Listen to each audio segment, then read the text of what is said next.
कैसे हैं आप? आई होप आप सब ठीक हैं। आज हम बात करेंगे आपसे chapter number 8 unit number 8 chemical reactivity. आज का टॉपिक होगा significance of non metals.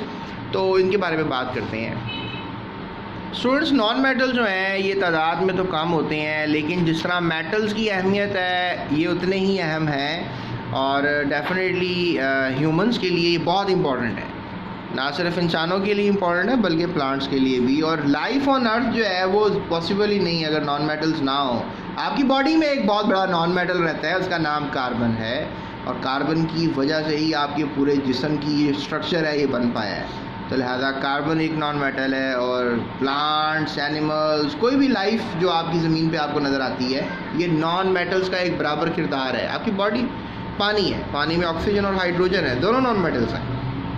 Students, अगर हम बात करें आपसे अर्थ क्रस्ट की, तो अर्थ क्रस्ट में या ओशंस में या एटमॉस्फेयर में नॉन मेटल्स की भरमार है।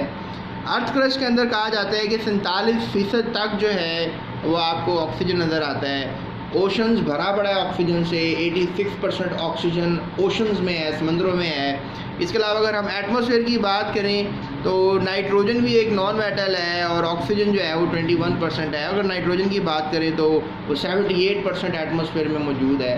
तो लिहाजा नॉन मेटल जो हैं they are important part of earth crust, oceans, atmosphere. तो स्टूडेंट्स, अगर हम बात करें कि भाई क्या समझ में आई आपको इस टॉपिक से अभी तक, इस पहले पैराग्राफ से समझ में यह है कि इम्पोर्टेंस ऑफ ऑक्सीजन की क्या अहमियत है। अहमियत ये है कि ये बैलेंस रहता है हमारे माहौल में। नॉन मेटल्स हमारे माहौल में बैलेंस रहते हैं कैसे? मुख्तलिफ साइकिल्स की मदद से। जैसे लेट्स से दैट पानी का साइकिल, आपको पता है कि पहाड़ों पे पानी बरसता है, मैदानों पे पानी बरसता है, और समंदरों से पानी उठता है और ये बादल बनता है और फिर बरसता है ज़मीन पर, और हवा में पानी रहता है हर वक्त। तो लिहाजा ये साइकिल्स हैं, इसे वाटर साइकिल कहते हैं। उसके अलावा नाइट्रोजन साइकिल भी एक ऐसा चक्कर है जिसकी वजह से नाइट्रोजन हवा में बैलेंस रहता है, ज़मीन पे भी बैलेंस रहता है।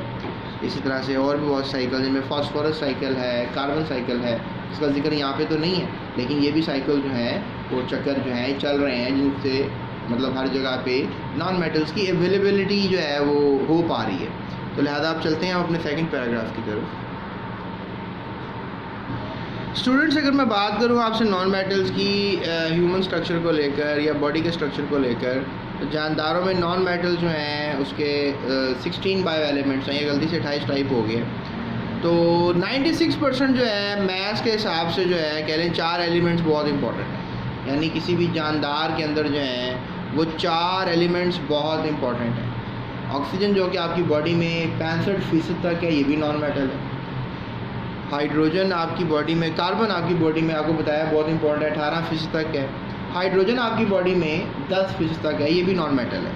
और नाइट्रोजन 3% है और ये भी नॉन मेटल है। इस तरह से अगर आप कहें कि प्लांट बॉडीज़ के अंदर सबसे ज़्यादा कौन सा मॉलिक्यूल पाया जाता है तो सेलुलोज है। Cellulose is the most abundant carbohydrate of the planet earth. तो लिहाजा ये भी कार्बन, हाइड्रोजन और ऑक्सीजन का ही बना हुआ है, यानी ये भी नॉन मेटालिक चीज़ से ही बना हुआ है। तो लिहाजा नॉन मेटल जो हैं they are important part of your body and plant body, you no.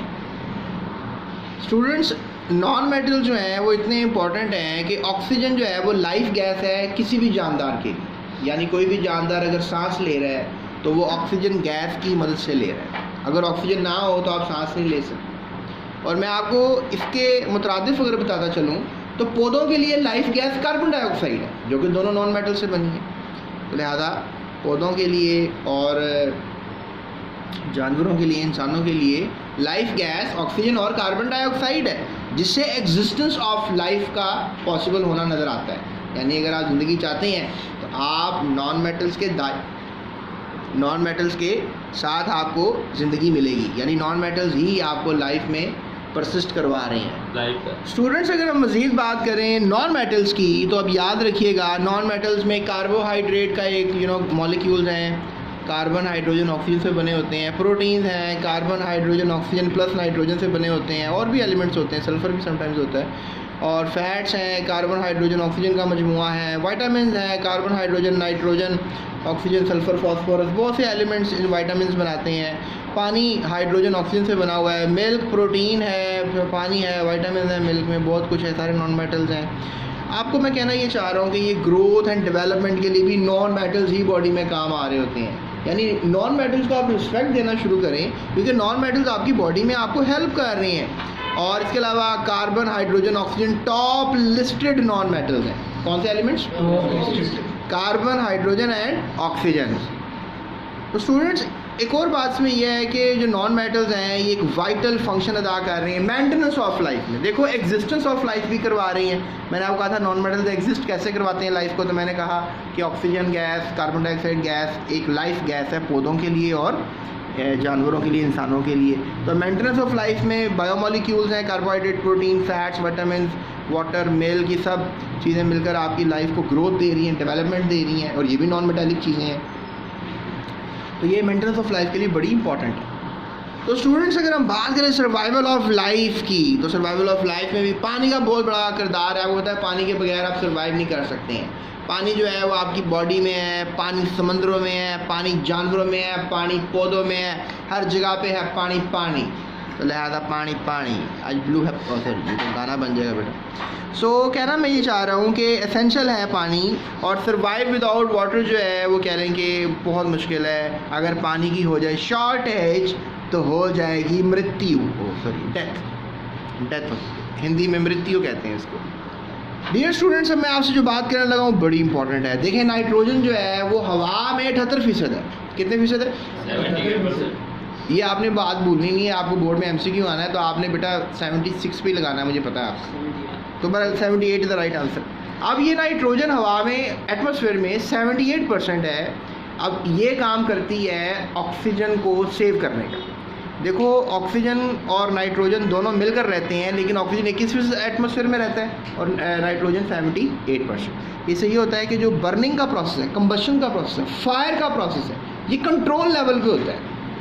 वरना आप एक चिंगारी लगाएं और पूरी दुनिया भस्म हो जाए, मतलब इतनी जल्दी ये रिएक्शन हो जाए जलने का कि आपकी सोच है। अब देखते हैं, आप लकड़ी जलाते हैं तो वो काफ़ी देर लेती है जलने में। तो आपने कभी सोचा है कि ऑक्सीजन के साथ ये अमल होता है तो ये एकदम तेज़ भी तो हो सकता है ना, ये एकदम भी तो हो सकता है ना। लेकिन ये एकदम क्यों नहीं होता? ये एकदम इसलिए नहीं होता क्योंकि नाइट्रोजन इस अमल को कंट्रोल कर रही है, जो कि मिकदार में, तादाद में ज़्यादा है। तो लिहाजा फायर को कंट्रोल तरीके से कंबस्ट किया जा रहा है, यानी आग जलने के अमल को कंट्रोल कर रहा है। तो वो कौन कर रहा है? नॉन मेटल कर रहा है। उसका क्या नाम है? Nitrogen gas.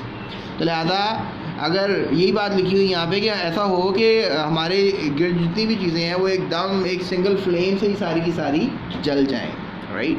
तो लिहाजा बड़ा इंपॉर्टेंट हुआ नाइट्रोजन एक मरतबा फिर। अच्छा dear students, communication in life के लिए भी नॉन मेटल्स का बहुत अहम किरदार है। कम्युनिकेशन ऑफ लाइफ के लिए नॉन मेटल्स का बहुत अहम किरदार है। ये हम कैसे प्रूव कर सकते हैं? ये ऐसे प्रूव कर सकते हैं कि जो कोयला है, पेट्रोलियम है, गैसेज है जैसे CNG वगैरह या मीथेन गैस जो घरों में आती है, सुई गैस वगैरह, ये भी सब नॉन मेटल्स हैं। तो लिहाजा इनका जो है एक बहुत अहम किरदार है कि आपकी लाइफ को कम्युनिकेट करवा रहे हैं। जैसे let's say that fossil fuel जलता है, पेट्रोलियम वगैरह जलती है, तो आप की गाड़ियाँ चलती हैं, पूरी दुनिया की गाड़ियाँ चलती हैं, फैक्ट्रियाँ चलती हैं, तो कम्युनिकेशन जो है वो हो पाती है। यानी लोग इधर से उधर जाते हैं, जहाज़ में भी इधर से उधर जाते हैं, फॉसिल फ्यूल गैसोलीन डलती है उसमें। तो ऑक्सीजन जो है इनका सबसे अहम जुज़ होता है। यानी फॉसिल फ्यूल की बर्निंग में, फॉसिल फ्यूल के अंदर कोल, पेट्रोलियम, गैस, ये फॉसिल फ्यूल कहलाते हैं। तो लिहाजा इन सब में क्या है? इन सब में नॉन मेटल है। तो लिहाजा ये भी आप बात याद रखिएगा कि कम्युनिकेशन ऑफ लाइफ के लिए भी नॉन मेटल का बहुत ज़रूरी होना है। अब आपके अगर बोर्ड में आपको लॉन्ग आ जाए कि सिग्निफिकेंस लिखे नॉन मेटल्स की, तो आपने बस ये हेडिंग्स लगानी है, उसके नीचे आप खुद अपने लफ्ज़ों में भी लिख सकते हैं। Communication of life, safety of life, survival of life, maintenance of life, exercise of life, life life life. उसके बाद फिर स्टूडेंट्स हम चलते हैं 8वें पॉइंट की तरफ। स्टूडेंट्स अगले पॉइंट में ये बताया जा रहा है कि जो कपड़े हैं वो सेलुलोज के बने हुए हैं। मैंने पहले भी बता दिया कि सेलुलोज पूरी दुनिया में सबसे ज़्यादा पाया जाने वाला कार्बोहाइड्रेट है, और सेलुलोज बना हुआ है कार्बन, हाइड्रोजन और ऑक्सीजन का, और कार्बन, हाइड्रोजन, ऑक्सीजन क्या है? नॉन मेटल्स हैं। तो लिहाजा ये बात यहाँ पे लिखी है। अब सिंथेटिक फाइबर भी बन रहे हैं, यानी कुछ कपड़े तो हम डेफिनेटली धागों से बनाते हैं, नेचुरल धागे जो है वो आपको पता है कि आते हैं फ्रॉम कॉटन आते हैं, लेकिन अब हम सिंथेटिक फाइबर भी बना रहे हैं। लेकिन याद रखें सिंथेटिक फाइबर में भी carbon, hydrogen and oxygen he important है। डियर स्टूडेंट्स, अब आखिरी बात करते हैं आपसे कि आखिर कहाँ पर है नॉन मेटल्स की इंपॉर्टेंस। तो डेली लाइफ में कोई भी लकड़ी की चीज़, प्लास्टिक का फर्नीचर, प्लास्टिक की शीट, बैग, प्लास्टिक के पाइप्स, बर्तन, यूटेंसिल्स कहते हैं इनको, सब नॉन मेटल से बने होते हैं। प्लास्टिक के बर्तनों की बात कर रहा हूँ, धाती बर्तनों की बात नहीं कर रहा। तो लिहाजा इवन ऑल पेस्टिसाइड यानी कीड़े मार देने वाली दवाइयाँ ये भी बनी हुई है नॉन मेटल से। इंसेक्टिसाइड इनको भी आप कीड़े मार अद्वियात में शामिल करेंगे। फंगीसाइड्स यानी कि फंगस मार देने वाली दवाइयाँ, जर्मीसाइड्स यानी जर्म मार देने वाली दवाइयाँ, ये सब जो है बनी हुई है किसकी, नॉन मेटल्स की। तो ये था हमारा आज का lecture. Stay with GS academy YouTube channel. मज़ीद वीडियोस के लिए चैनल को सब्सक्राइब करें और इसके अलावा डिस्क्रिप्शन में लिंक्स उनको फॉलो करें। और इसके अलावा खुश रहें, दूसरों को भी खुश रखें, क्योंकि खुश रहने से ही खुशियाँ बांटी जाती हैं।